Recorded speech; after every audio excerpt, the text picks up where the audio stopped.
Now, the women that you've had to deal with demonically extract, most of them are possessed or oppressed. And mostly with their parents. It seems to always start there. And then, of course, generational also. Yeah, and the bloodline. What is the bloodline? Let's talk about your deliverance ministry. You I say focus on women. You'll focus on anybody, a human being, but it seems like it's geared toward women. Um, is there a difference? Do you detect a difference in demons coming out of women as opposed to men, or the way you deal with them, the mode of operation, or is it all the same? It's the same. It's the same, but only more forceful with men. They seem to fight it off more. But with the women, there's the same situation in their response, the way they move their heads, the way they react under the name of Jesus Christ, the way they cough, or the way they become very nervous and intense and sometimes in denial. It is pretty much the same that I have found, only the men are harder to keep down. The men are hard to keep down. Well, it's because they're guys, they're yes, they're understood. bigger. Understood. Now, the women that you've had to deal with demonically extract, most of them are possessed or oppressed. What percentage? Both. Well, I would say mostly oppressed than possessed. Okay. Because they're Christians and they have a taste, but they're still involved with bondage. Okay. Where do you think the stronghold, the strong man came from? Is it something that happened in their past? Does it come from abuse, sexual abuse, emotional abuse? Yes. Yeah. Generational bloodline curses Okay. are one of the greatest that I have warfare against. Familiar spirits, greatest that I have warfare, and unforgiveness in the heart of the individual. Okay, let's break those three down. Generational curses. What are some of those generational curses that are passed down? Well, most of the time, they seem to be anything that has to do with great fear in a person's life, or even a spirit of great anger, or a spirit that has unworthiness and cannot deal with their life well. And most of them have been afflicted by their fathers and their father's father, some of them by their mothers, depending by the situation, sexual attacks, and mental attacks from their parents, and mostly with their parents. It seems to always start there. And then, of course, generational also. Yeah, and the bloodline. What is the bloodline? It's a DNA. It's a DNA that you receive. When you go to a doctor, he wants to know if you have a heart problem. Is there any in the family members? Your mother, your father?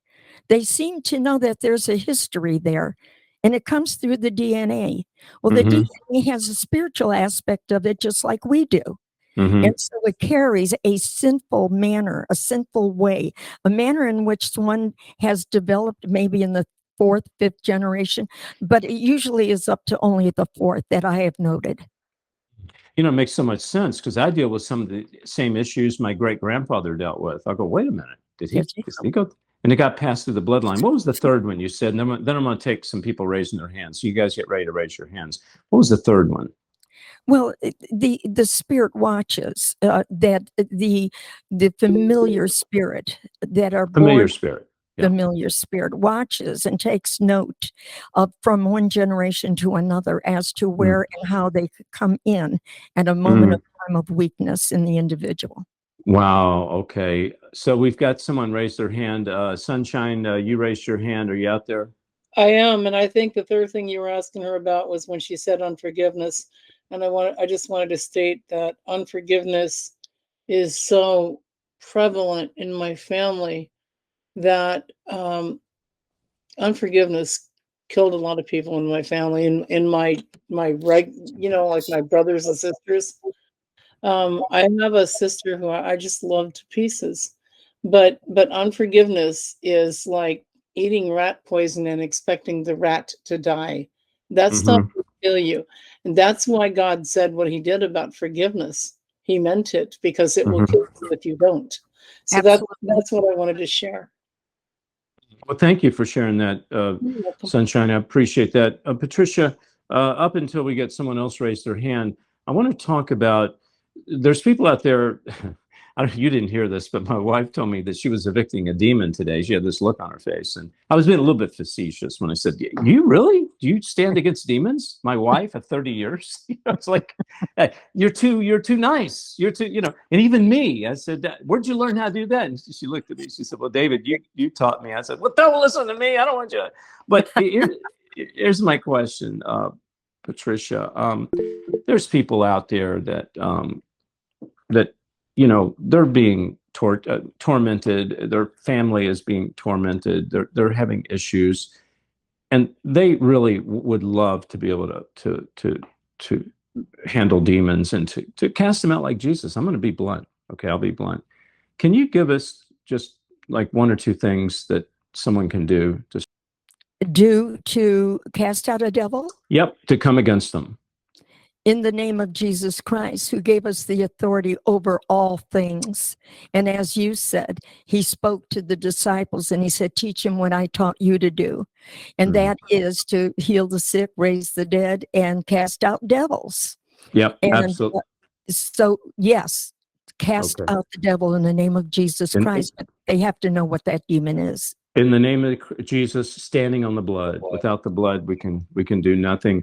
We had a couple of people raise their hand. I think it was Betty and Julianne. If it was Betty, go ahead, chime in. If not, Julianne, you go ahead and chime. Betty? I was in a foster home, a slave farm, for 10 years, and I had 3 senators in my family, but I didn't get to know them. And when they talk about the generational bloodline, I always thought it was something. I didn't realize that it was blood coming down. So, if I've had attacks and I've learned how to cast out, like take control and authority over my house and property. And I heard they were Masonic. Am I, doing all of this? I'm kind of paranoid that I might get another attack, but I don't think I will because I'm taking control. But, what can I do more? I've went around the house, did Psalms 91. I did spiritual warfare prayers. I have anointed oil. They say you really don't have to, but I did with frankincense because that's a very, I think, a valuable and something that we gave to the Lord, So what else could I possibly do to break those generational ties? Did you plead the blood of Jesus? Yeah, I do that. The blood, the resurrection, the cross of Jesus, all of it, all the time, Okay. But I was just wondering if they were Masonic, and Masonic isn't good. No, it isn't. It's a very strong spirit. Yes, and that's probably why I might have ended up in this home, which was really bad, So I didn't know how to really pray that, other than in the name of Jesus, that I break these generational bloodlines, curses. Or curses, yeah. And it's a curse, yes. And they say that some people have told me I need deliverance, and I thought, I know I'm born again and I forgive them and all that, but is it possible I might even have anger down there yet and I don't even realize it? Yes, it is possible. You need somebody to work with you on that. I mean, I don't know, or bitterness or something, Well, there's a root of bitterness if there's strong unforgiveness in your heart. And somebody needs to be with you to go through the process of forgiveness, working in such a manner and way that they pray with you to forgive your father, your mother, or whoever the people were that were involved. And then forgive yourself if you have carried any anger and frustration against them. And then ask God to forgive them also. And then realize that the Lord has forgiven you in every area of your life and you are empowered. And so as you go about doing your work and casting out devils, you are doing it. It is happening, and your faith has to stand, and you cannot be moved by any other thought, knowing that it is being done. It is being done, and it is. With what you're playing in The Last Evangelist, I think it really paints a picture of where we're headed. I think some of the stuff that you portray in that particular series is absolutely some of the stuff we're going to see in the near future. Also, if you want to see Last Evangelist, the episode, it's exclusively episode 1 on davidheavener.tv.